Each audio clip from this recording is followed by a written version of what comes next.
안녕하세요. 빛땅교회 박진원 목사입니다. 교리와 신앙 두 번째 시간입니다. 교리에서는 하나님을 아는 지식, 곧 하나님에 관하여 가장 먼저 다룹니다. 성경에서는 하나님을 알지 못하는 것이 죄이기 때문입니다. 그리고 무엇보다 지식은 믿음이기 때문입니다. 정확한 지식이 많을수록 믿음이 생기고 확신을 가지게 됩니다. 내가 어느 한 분야에 정확한 지식을 많이 가지고 있다면 확신을 가지게 되고 상대에게 믿음을 줄 수 있습니다. 하나님을 아는 지식도 마찬가지입니다. 하나님에 관하여 많이 알수록 확신을 가지게 됩니다.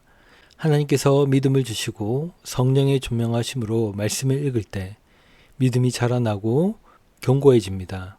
로마서에서 그러므로 믿음은 들음에서 나며 들음은 그리스도의 말씀으로 말미암느니라 라고 말씀하셨습니다.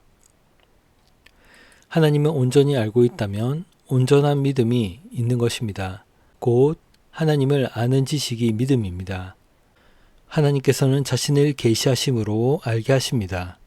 어떤 것에 대하여 알지 못하고 믿는다면, 확신을 가진다면 그것은 미신이며 자신의 우상이며 육신의 정욕에 이끌리는 것입니다. 하나님께서는 믿음을 주셨습니다. 자신을 드러내셔서 계시하셨고 경전을 기록하게 하셨습니다. 또한 직접 오셔서 가르치시고 성령님을 보내주셔서 조명하여 주십니다. 그리스도인은 주야로 하나님의 말씀을 묵상하며 하나님을 아는 지식을 배웁니다. 곧 믿음이 성장하게 됩니다. 우리는 하나님께서 계시해 주셔야만 알 수 있고 하나님께서 계시하신 것만 알 수 있습니다. 그 이상의 것은 알 바 없다고 하셨습니다.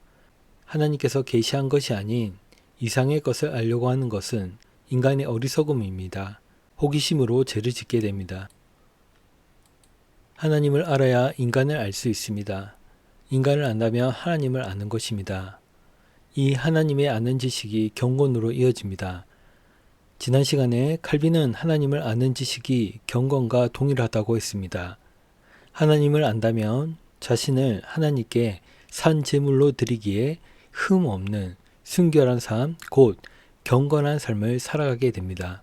칼빈은 순결하고 순전한 신앙이란 하나님에 대한 신뢰가 진지한 두려움과 완전히 하나가 되어 이 두려움으로 인하여 공경심이 나타나고 또한 율법이 제시하는 정당한 예배가 생겨나는 그런 것이다 라고 말했습니다.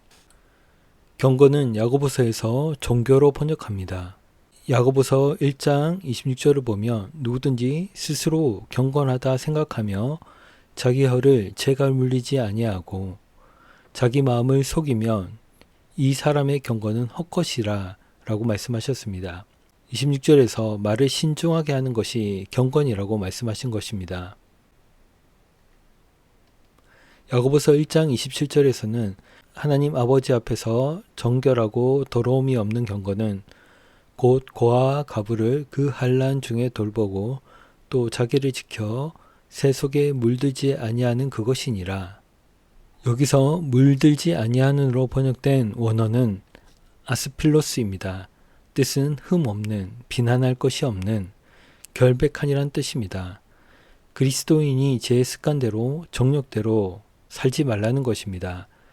만약 그리스도인이 제된 습관을 따라 반복하여 죄를 짓는다면, 육신의 정욕대로 행한다면, 죄로 인해 흠 있는 자로, 더러운 자로 세상으로부터 비난을 받을 것입니다.